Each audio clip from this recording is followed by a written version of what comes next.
From my personal experience, I've had a squiggly career because I've never known what I really wanted to do. I've just gone, I'll do that for now and then see. But I do more think common nowadays, isn't it? I think so. I think this idea of a job for life is quite obsolete.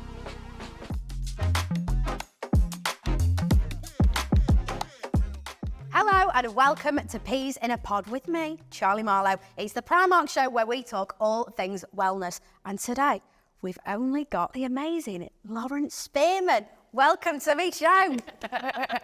Hi, Queen. You're all right. Right, thanks for coming on. Right, Lauren, you are renowned for leading career talk social media online. I love it. I love your videos. I know, yeah. You empower your community through your passion for making the workplace a better place. Good for you. Right, so looking back on 2023, how did you use social media to share your advice and expertise in the hiring process? Well, 2023 was a big year for me. Last April, I quit my job with no plan B. I was very confident. I thought, I'm going to go straight into, I've got like 15 plus year career in marketing and advertising. I'll get straight into another job. Very quickly realised that was not the case. And the job market is pretty wild right now. The job descriptions were really shoddy. I was getting ghosted, which I was like, it's bad enough in dating.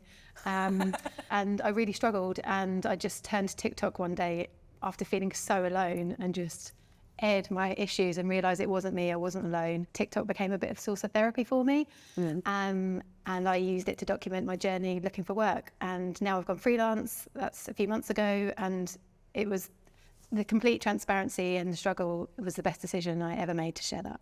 That's incredible. Because honestly, I do TikTok is such a good community and a place to air out grievances or problems or whatever, and it's bringing more light to the situation. I think so, and I think social media often gets a bad rep, but you get back what you put out, and I absolutely love it. And I think the kindness in strangers and the support I've had, and it makes me want to help more.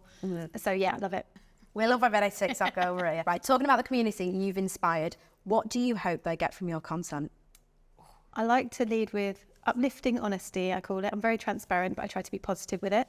I'm a real advocate for trying to make hiring processes, interview processes a lot easier. It's stressful enough looking for work, so why don't we make it a little bit easier? And then also, I remember when I started in advertising years ago, I was like, where are the women over 40? And I was like 23, I was like, where is everyone? And I'm 40 in a few months. And so I guess showing up as someone who's at a certain point in my career and going through lots of change, but really exciting change. That's amazing. That's what I hope. I love that you didn't have that representation when you were, because I'm 23 now. So it's obviously. No, but I also wanted to get into advertising when I was younger. Because did you ever watch Desperate Housewives? Lynette used to do it. And I was like, I think I just fancied her. I was like, I want to do that as well. I would have her. Yeah, but it's it's amazing that you're now the role model that you would have wanted. Yeah, and I guess some people have called me marketing's big sis, and that's what I hope to be, I guess, is someone that you can kind of not necessarily look up to, but just see that your career, you don't know necessarily where it's going to go in the next few years, but it can go. And what's it like now kind of going into the influencer social content creation? Yeah, I'm finding that transition to I will always have a career in marketing. I love what I do, and what I'm doing now is really enjoyable, but I am really enjoying this content creation side. It's very accidental. I love to talk. I live on my own, so it's so nice to feel like I'm talking to someone. Sat in my living room talking to my phone. I'm really seeing the comments that I get in my DMs for people kind of opening up conversations, or they're either in their business or their friends talking about salary or trying to work out what's fair and what's not. I think those conversations they make my heart sing. Oh, I know, because he's getting rid of that narrative that it's crude and it's crass to talk about money, and it's not that, because it's we're never going to get equal pay if we don't start talking pennies. For someone gaining experience, do you think it's important to test and try in different industries? Because you changed across. I love a squiggly career. Yes. From my personal experience, I've had a squiggly career because I've never known what I really wanted to do. I've just gone, I'll do that for now and then see. But I do think it's common nowadays, isn't it? I think so. I think this idea of a job for life is quite obsolete. And I think, something like the average tenure in a role is 18 months. It's quite short. People move around a lot. And I think you can gain so much of what you learn is transferable. It's skills. So I've worked across so many different industries, so many different roles. The role that I've gone freelance and doing now is vastly different to what I've done before. And that's what keeps it interesting. And I think if you are stagnant in a role and you're not learning, then that's going to halt your career. So there's no harm in, moving around. And I also think it's interesting, especially in your early career, I always kind of give the advice to be a sponge, soak up everything, learn, ask questions, be curious, see how, if there's another role the team maybe you're not in, how can you shadow them? How can you sit in on that? I think that's what's really exciting in that really early stage of your career. It could go in so many different directions. I know, that's like the spontaneity and the fun part here, isn't it? Yeah. Because I feel like my mum and dad's generation, they're very stuck in their own ways. If my mum has time, or because she got made redundant from her job, and then she was like, well, if an employer sees that I've had a gap in my CV, they're going to question what I've done. And I'm like, I feel like there's kind of less, people don't go in as much on that anymore. They're not going to say like, why did you have 3 months off? And it's like, it could be mental health, it could be any reason. It's like, I think that's one of my biggest learnings from job hunting is no one cares as much as you do about those gaps. And actually most people won't ask. And you're right, if they do, it could be you've gone on holiday, or there's be so like a baby on stage. So many reasons why. I went to Morocco for 3 months, I mean, business. Went to find myself. There could be so many reasons. And I think, no one cares about that stuff as much as you do. So I would never, I wouldn't worry about gaps on your CV. Right. Any unexpected tips for someone entering the interview process? I think a lot of people forget that interviews are a two-way street. Like you're trying to find out if the role in the company is right for you just as much as you're right for them. So don't be afraid to ask questions or probe, or really try to get under the skin of what the role is. We know that job descriptions are a snapshot. So really try and get an understanding and work out if it's right for you.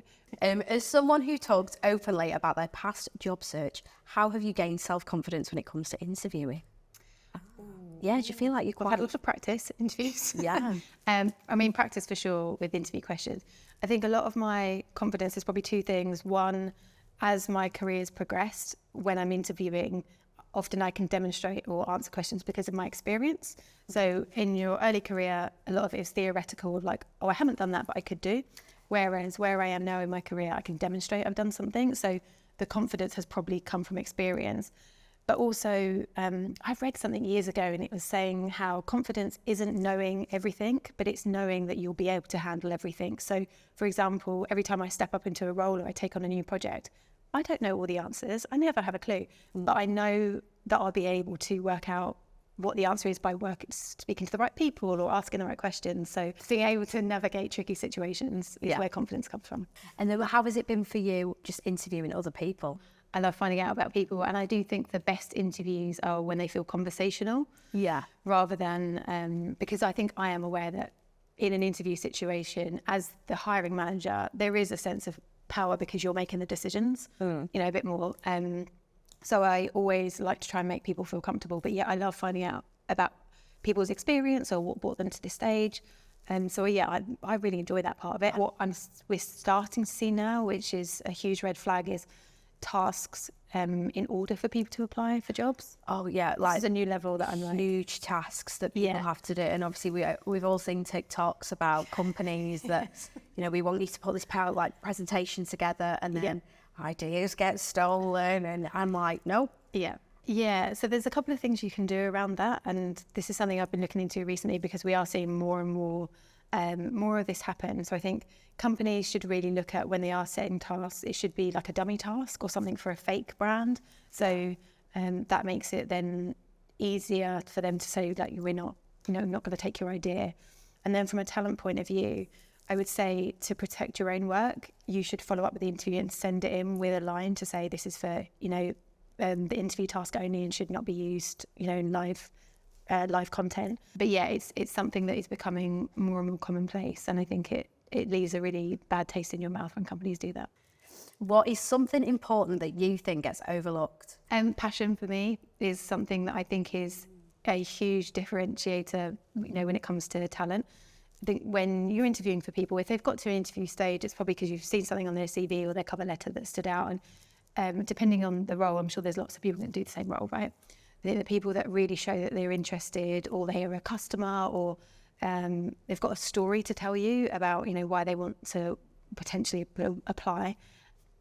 Right. Let me know, what are some green flags to look out for in a job listing or interview process? The interviewer asking follow-up questions. I think sometimes they can read off a script and they're not actively listening. So if someone asks follow-up questions, that's a really good sign as well. And then also just a really clear timeline of the process. So you know when you're going to hear, you know what the next stage is. I think all of us know we might have to wait, but if you know when that's going to come, then it just takes that pressure off and stops you overthinking or panicking. Every time the phone goes. Oh. I also think long waiting games, not giving proper feedback. I think as candidates, we deserve the respect to get proper feedback in interviews. Think about how much time and effort goes into the prep we have to do, or especially if there's tasks or presentations. So feedback is really important. So if you had the chance to do something else, what would it be? Maybe an interior designer. Oh, nice. Yeah. What about you? This is my dream job. Love you, Primark. So my last question, if you had one piece of advice to give for someone, they've got an interview tomorrow. Do your prep. Try and do your research, see what you can find out about the company, about the person that's interviewing you. About the person who's interviewing you. Yeah, just, see what their experience is. You might be able to get a few nuggets in to show you've done your homework. Yeah. But also prepare some questions. This comes back to an earlier point we were talking about conversations being two-way. What do you want to get out of that? What do you want to find out about the role to make sure it's the right decision for you? You know what? I've learned so flipping much there. Lauren, thank you so much for coming on Peas in a Pod. And that was so helpful. Thanks for having me. You're the best. Thank you so much. See ya.